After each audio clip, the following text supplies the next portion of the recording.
আল্লাহ রাব্বুল আলামিন 23 নম্বর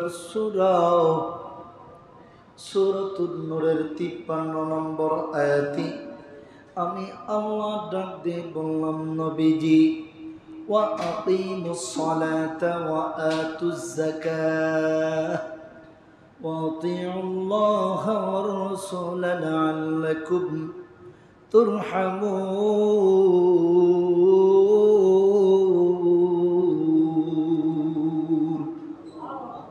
আর একটু আওয়াজে বলি আল্লাহু আকবার। আল্লাহ ডাক দিয়ে বললেন, নবীজি 18 নম্বর পারার 16 নম্বর পৃষ্ঠার 5 নম্বর লাইনে আমি আল্লাহ ডাক দিয়ে বললাম, তোমরা নামাজ প্রতিষ্ঠা করো। ওয়া আকিমুস সালাহ। এরপরে আল্লাহ বললেন ওয়া আতুজ যাকাহ, তোমরা যাকাত প্রদান করো পাই টু পাই গণনা করে। ওয়া আতিউল্লাহ ওয়ার রাসূল লাআল্লাকুম, আর তোমরা আল্লাহ এবং রসুলের অনুগত হও, অথবা ওয়া আতিউর রাসূল, রসুলের নির্দেশনা বলি মেনে চলো। লাআল্লাকুম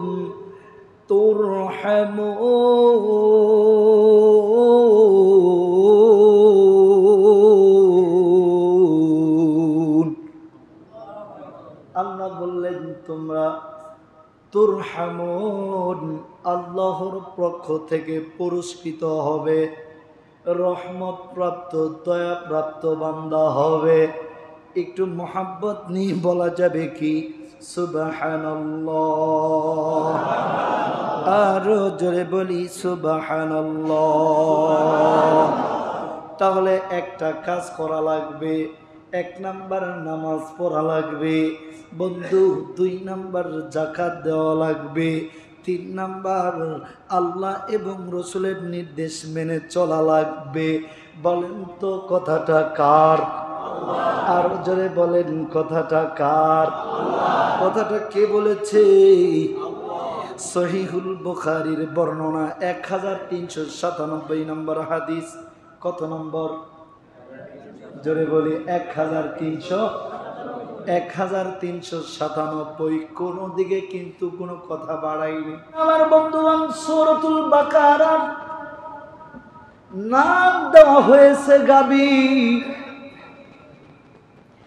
এই বাকারার মধ্যে মোট আয়াত আছে 286।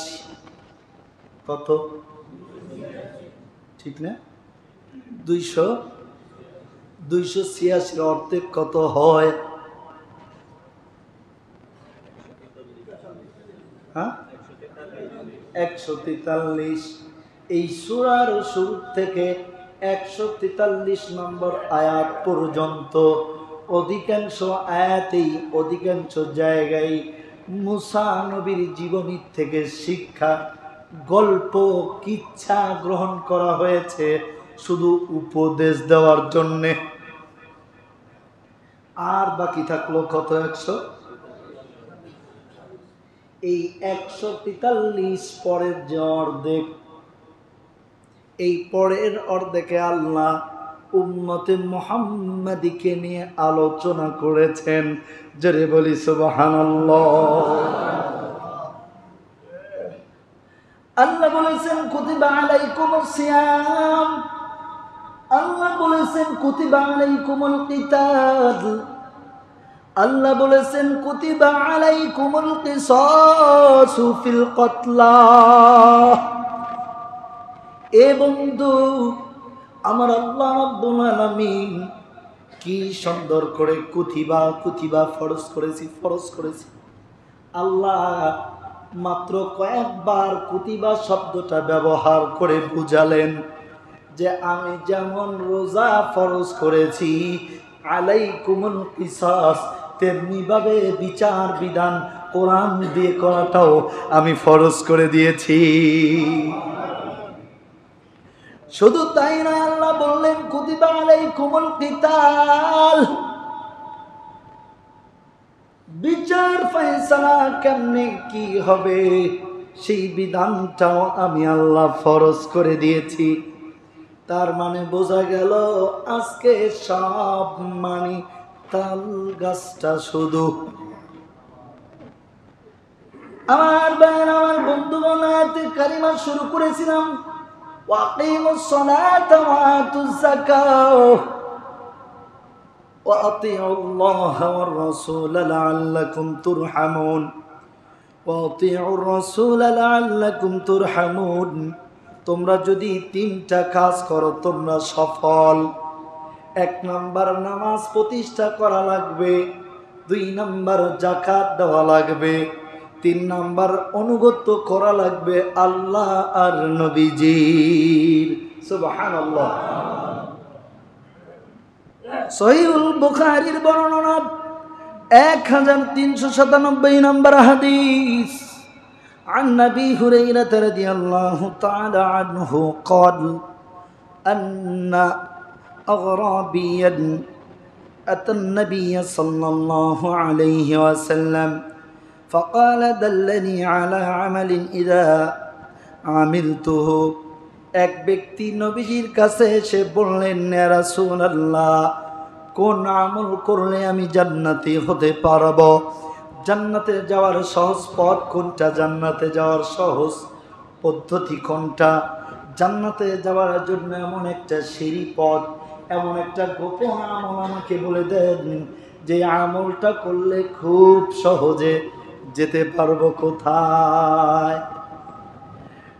নবীজি বললেন, দাখালতুল জান্নাহ, জান্নাতে যেতে পারবো। নবীজি বললেন, ক্বালা তা'বুদুল্লাহ লা তুশরিক বিহি শাইআ। যদি জান্নাতে যাওয়ার মতো আমল করতে চাও তাহলে 1 নাম্বার লা তা'বুদু লা তুশরিক বিহি শাইআ। তা'বুদুল্লাহ, আল্লাহর ইবাদতের সঙ্গে লা তুশরিক বিহি শাইআ, কখনোই শিরক করা যাবে। আর জোরে বলেন যাবে। এইবার খুব খেয়াল করি বন্ধু, গত কয়েক জুমা আগে আমি আপনাদের শিরক নিয়ে আলোচনা করেছিলাম।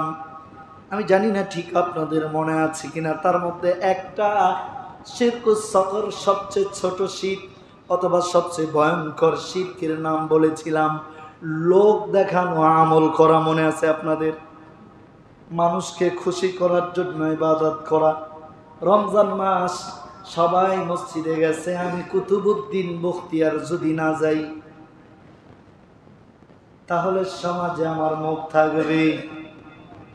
এই চিন্তা নিয়ে মসজিদে ঢোকাও। ভিডিওর টাইটেল দিয়েছিলাম নামাজ পড়াও শিরক।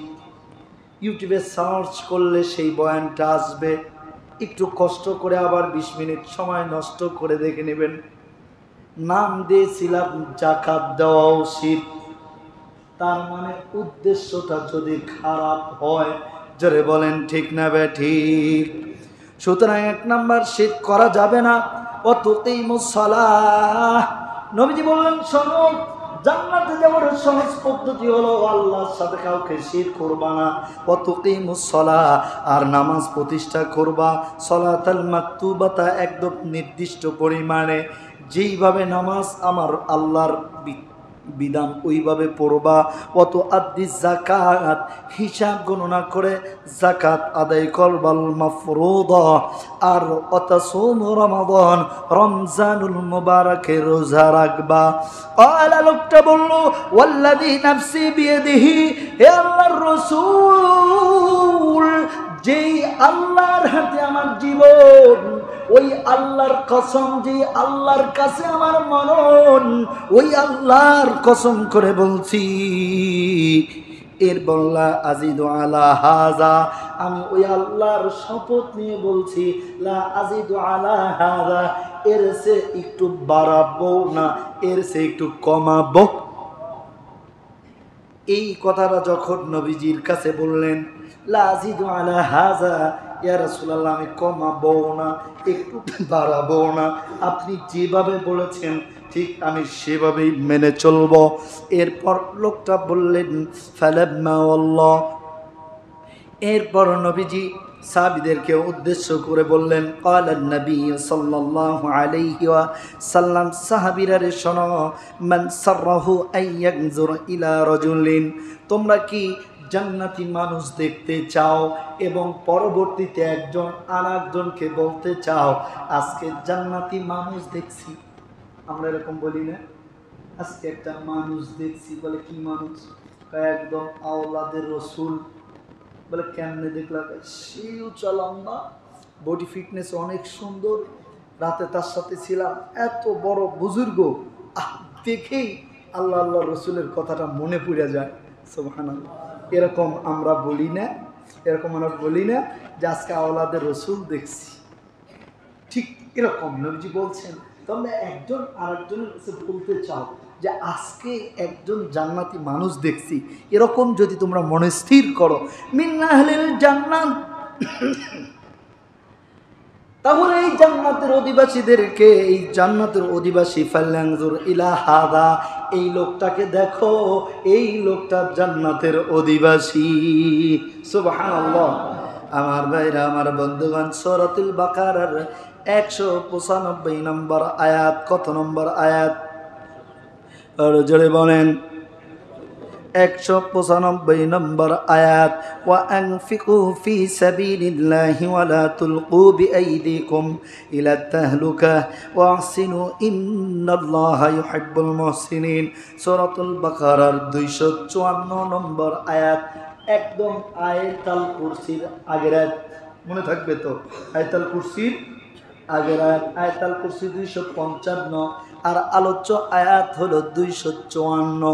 3 নাম্বার পারা, প্রথম নাম্বার পৃষ্ঠার 3 নাম্বার লাইনে। ঠিক আছে আমার ভাই, আমার বন্ধুগণ, আল্লাহ রাব্বুল আলামিন বলেন, ইয়া আইয়ুহাল্লাযীনা আমানু আনফিকু মিম্মা রাযাকনাকুম মিন ক্বাবলি আন ইয়াতিয়া ইয়াউমুন লা বাইউন ফীহি ওয়ালা খুল্লাতুন ওয়ালা শাফাআহ ওয়াল কাফিরুনা হুমুল্লাহ